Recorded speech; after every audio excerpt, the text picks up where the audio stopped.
हिंदू धार्मिक परंपरार एक बड़ पर्व होछि पणा संक्रांति बा महाविषुव संक्रांति।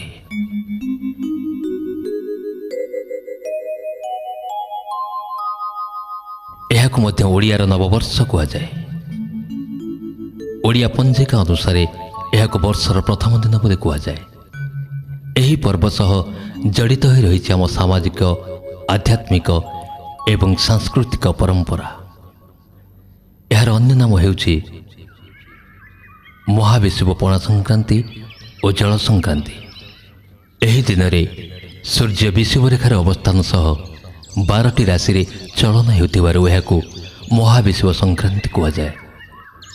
यह ओडिशार घरे घरे एक पवित्र दिन भाव पालन करा जाए। तेणु यही संक्रांति रे